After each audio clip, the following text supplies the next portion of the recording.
Well, something that was great for me as the commander of this flight was not only did we launch on time, we launched 2 days earlier than the initial scheduled date when I was assigned as the mission commander. It started here at about midnight as we walked out of the crew quarters and manned up the Astrovan. And a few hours later, the main engines lit to take us on up into orbit. You feel that rumble of the engines when they light outside, but you're not really sure till the SRBs light. Then there's a tremendous bright light reflecting off of the launch platform. It looks like somebody's welding right outside your window. And then you feel the kick in your back, and you know you're off. And as you can see, we go through the clouds here at about 3,000 feet. I guess folks are a little concerned with weather, but pretty soon we're VFR on top, and we're off on our way to space. SRBs are kind of a bumpy ride. You're getting shook around. It was interesting around Mach 3, it smoothed out, and then shortly thereafter the SRB sept, and folks on the ground at night got this beautiful view of the two SRBs as they tailed off and sept from the orbiter and looked kind of like a point of light, like a star going off into orbit. Once we got to orbit, the real work of the mission started opening the payload bay doors and getting about the business of turning our rocket ship into an on-orbit spaceship. We had to convert the middeck to a working area, set up the tools and the spacesuits in preparation for the spacewalks upcoming. Prior to the rendezvous, as is normally done on flights like this, we check out the robot arm. The robot arm was a tremendously enjoyable piece of gear to operate, and in our case, it checked out fully, completely, as it always does. It's a very reliable piece of gear. None of our simulators can fully prepare you for everything you're going to see during a rendezvous. Number one, the beauty of the real satellite as compared to our visuals, but also the sun in the real world and the confusion you can get on the flight deck just from the number of people who are up there helping out with the task. It really is a team effort with everybody providing an input. But we managed to stabilize the telescope like this in the COAS and bring it down so Steve could grab it. Scotty and Sox were responsible for the first 330 miles or so, and my job was the last 10 feet. They did such a good job with their part that my job was easy. We were able to grab it, and for Sox and me, it was enjoyable to get to see it again, and got it berthed on the FSS so that the real mission operations could begin with the EVAs. All right, here we are. This is a couple days into the flight. We need to check out the EMUs first. As you know, these EMUs were updated. That's a new configuration that we hope to have on station. Once they're all checked out, it's time to don the suits for the first of the EVAs. I've got my Green Bay Packers hat on here, which I wore every day, and I'm sure that was one of the forces that kept us, you know, on target the whole time. This is coming out of the hatch the very first day. It seems like I'm having a little trouble. I can't figure out why, but you have a lot of cords and the umbilicals, and you also have tools in the airlock, and a lot of times it's hard to kind of get out the door. But once we get out, you can go ahead and start setting up for the day. The manipulator foot restraint handle was detached, and it was developed here at the Johnson Space Center. Real good job on that. We went up and hooked it on to the MFR and went to work. The first day, the first of the 5 EVAs, was spent removing 2 large refrigerator-sized objects from the telescope. Here I am pulling out the FOS instrument. These instruments weighed between 685 and 850 pounds. After we pull out one of the old instruments, we then go get one of the new ones out of the payload bay, and this is STS coming out. Of course, these boxes are designed to increase the scientific returns that Hubble will have. We are putting STS into the telescope here. Unfortunately, it happened at night. The major 3 boxes that we installed all occurred at night, so it made it a little bit more difficult task, and that just is a matter of timing.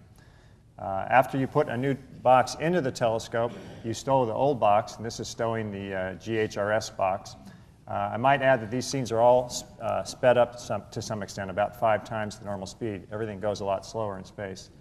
This is just another view of stowing GHRS into the payload bay. You might notice over my left shoulder there's a gold-colored box. That's a new camera we had on board that actually brought the ground into the work envelope, basically, and looked over our shoulder, and you'll see pictures of that in the upcoming scenes. The EVA took about 7 hours that first day. Often we had a chance to look out at beautiful sights. Notice the external airlock here also. That was the first flight of the external airlock. A gorgeous view. Well, after Mark and Steve had shown us how to correctly perform EVA, it was Greg and my turn on day 2. And you put your pants on a little different in space. You can put both legs in at the same time, and suit up was assisted by Doc every time. And here's Greg reporting that he was ready to go. Our job was to change one of the fine guidance sensors, and here we are working on the doors to that bay, and here is the insertion, also done at night, as Steve noted, of the new fine guidance sensor. This box weighs about 500 pounds, but in space doesn't feel like anything.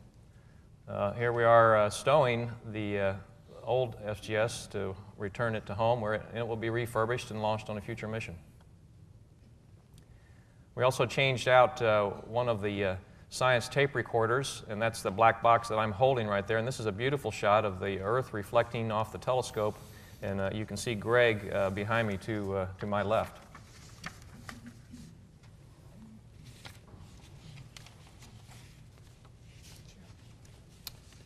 Once we got done with all the large boxes, the lower 12 feet or so has all of the scientific instruments. We started going in the bays, and there's about 15, 20 different bays that have the electronics that run the Hubble Space Telescope.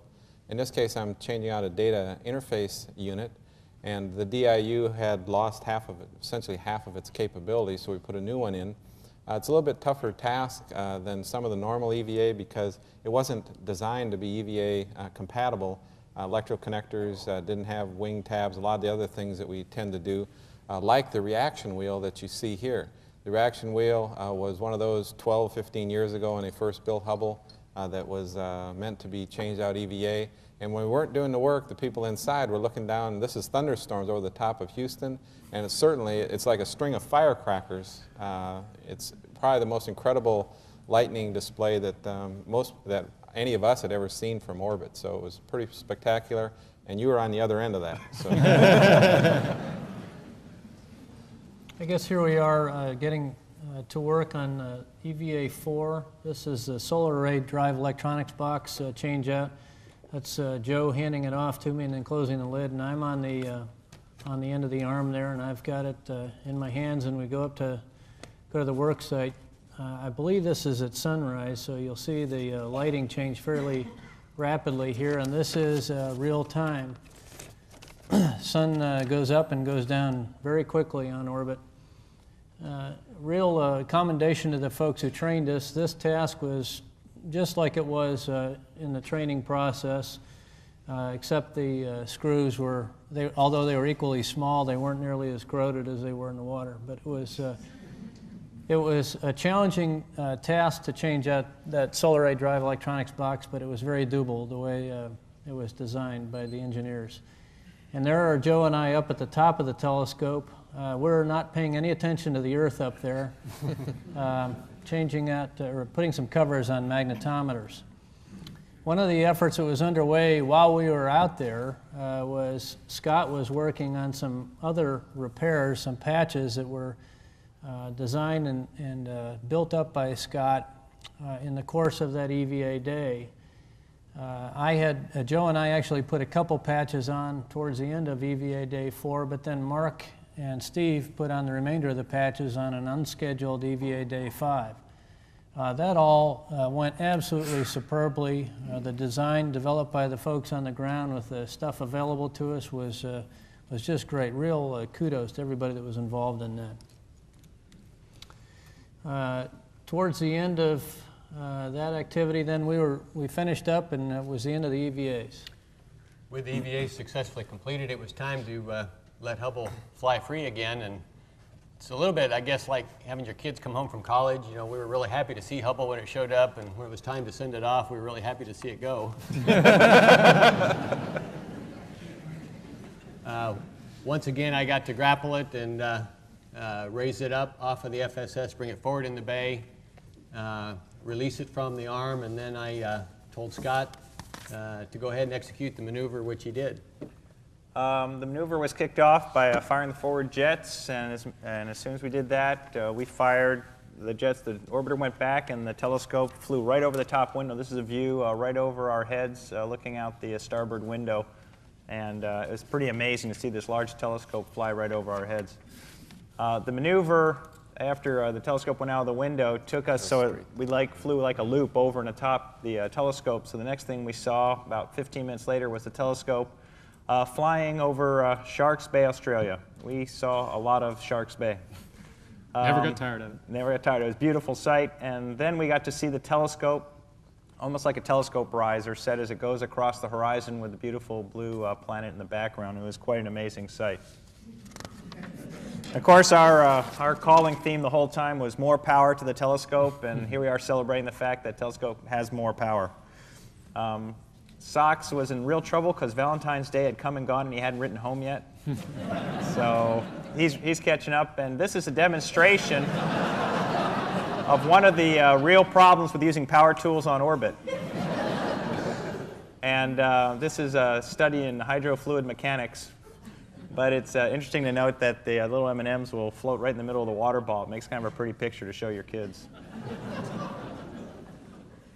Exercise is an important part of daily life on orbit, just as it is on Earth. But we have a little bit better view, and if you find a scene that you want to take a picture of, you ask for a camera that on Earth weighs quite a bit, and someone just passes it over to you.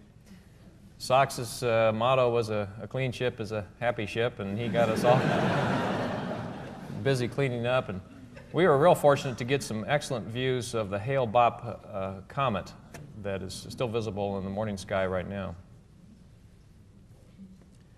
Our first landing opportunity was waved off due to bad weather at the Cape, but we didn't mind. We got this extra view of Florida flying over. You can see Orlando and the Cape and Miami. This is what it looks like inside during a night entry. You get flashes from the plasma in the overhead windows that light up the inside of the ship, and you can see the orange glow from the fireball. That's what the orange glow looks like from the outside. And that's pretty much the view the folks here in Houston saw as we streaked overhead at a couple 100,000 feet. It was great for me. I looked out my left window, and there was Houston. I could see the street outlines, and right at the lower window frame was where the Johnson Space Center should be. This was the first flight at the Kennedy Space Center where we had centerline lights on the runway. It was a really nice addition to the runway. It gave me a good feel during the landing and the rollout for where I was on the runway. Scott did a super job getting the drag chute out, and then we tapped the brakes just to check them and make sure they worked. We really didn't need the brakes with the wind that we had that day, but as a pilot I wanted to see what they felt like. They were beautiful. Jettisoned the chute and rolled to a stop there on the runway. 103 had been a great place to live and a great place to work. The whole 10 days we were up in space. And I was kind of sad to see it come to an end. It's always tough when you end the mission, you know you're not going to be spending as much time with your crew as you got to during the previous 10 days. The real work of the mission started opening the payload bay doors and getting about the business of turning our rocket ship into an on-orbit spaceship. We had to convert the middeck to a working area, set up the tools and the spacesuits in preparation for the space. Outside your window, and then you feel the kick in your back, and you know you're off.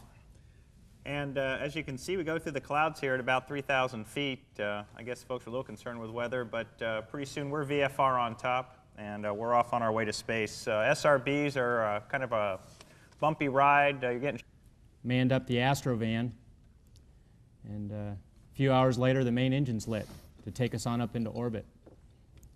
You feel that rumble of the engines when they light outside, but you're not really sure till the SRBs light. Then there's a tremendous bright light reflecting off of the launch platform. It looks like somebody's welding right.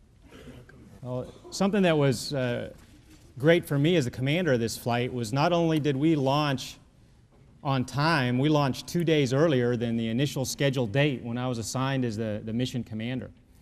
It started here at about midnight as we walked out of the crew quarters and shook around. It was interesting around Mach 3, it smoothed out, and then shortly thereafter the SRB sept, and folks on the ground at night got this beautiful view of the two SRBs as they tailed off and sept from the orbiter and looked kind of like a point of light, like a star going off into orbit. Once we got to orbit,